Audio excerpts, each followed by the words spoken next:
Terkadang, di saat kita baru saja menyelesaikan pekerjaan yang menguras tenaga dan waktu, selalu ada satu hal kecil yang seringkali menguji keikhlasan kita. Melihat angka potongan pajak. Aduh, kotor lagi.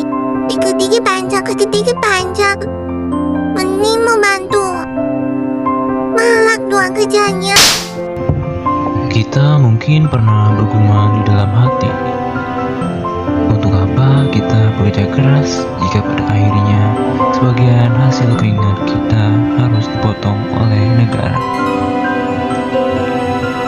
Pernahkah kita membayangkan sejenak bagaimana jadinya jika Indonesia ini aturan pajaknya dihapus secara total? Pasti rasanya hidup akan sangat makmur dengan gaji utuh di dompet kita. Wah, tidur aja.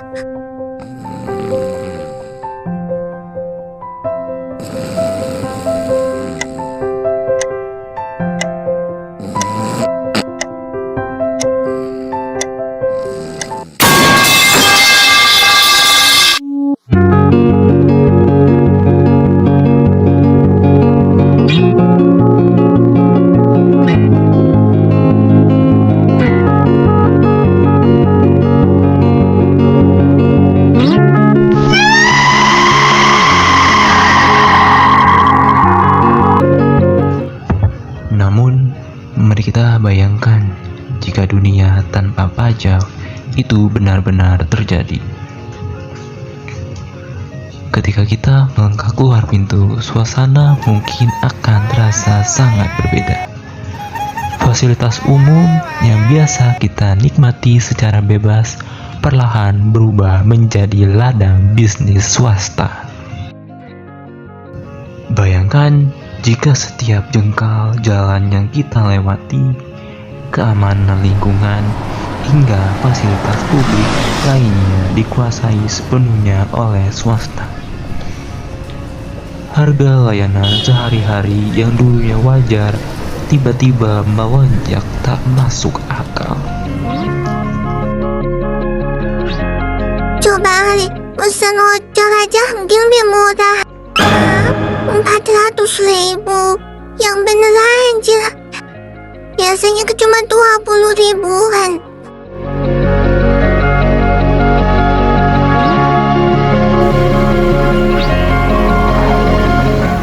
Saat negara tidak lagi memiliki pemasukan utama dari pajak, otomatis negara kehilangan kemampuannya untuk memberikan subsidi pendidikan, kesehatan, hingga bahan bakar. Semuanya dikendalikan oleh harga pasar yang selangit. Jika kita menginginkan jalan yang mulus, kita harus patungan sendiri. Jika kita ingin merasa aman, kita harus menyewa penjaga sendiri. Akhirnya, jika sistem itu runtuh, biaya hidup yang harus kita keluarkan secara mandiri justru jauh lebih mencekik, menyiksa, daripada sekedar merelakan potongan pajak itu sendiri. Seringkali kita mengeluh karena kita belum sepenuhnya paham esensi dari pajak itu sendiri. Kita sering mengira pajak hanyalah beban, padahal secara moral, pajak adalah sebuah kontrak sosial. Ibarat uang patungan, kita sebagai sama warga negara. Sama persis seperti uang kas saat kita sekolah dulu. Jika kita semua berhenti patungan, maka tidak ada lagi namanya fasilitas yang bisa bertahan.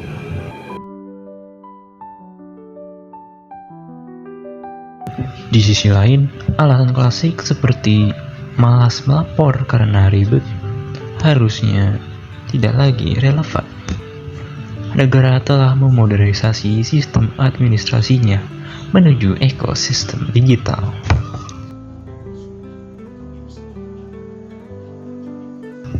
Sistem pelaporan pajak elektronik masa kini telah dirancang agar intuitif dan ramah pengguna. Hanya dengan beberapa ketukan di layar, kewajiban kita bisa diselesaikan dari mana saja. Tidak perlu lagi fotokopi, tidak perlu lagi hadiri tempat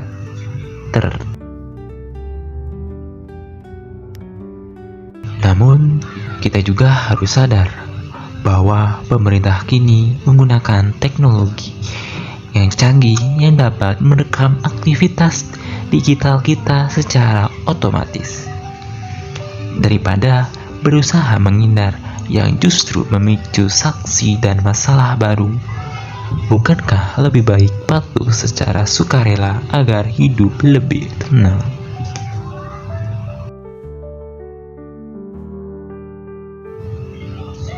Pada akhirnya, pilihan ada di tangan kita. Mari kita ubah pola pikir kita. Kepatuhan yang sejati dan berkelanjutan seharusnya lahir dari kesadaran dan moralitas diri, bukan semena-mena karena ketakutan akan sanksi hukum. Penuhi kewajiban pajaknya, awasi juga penggunanya, dan jadilah warga negara yang cerdas, karena jika bukan kita yang bergotong royong membangun rumah kita sendiri, siapa lagi?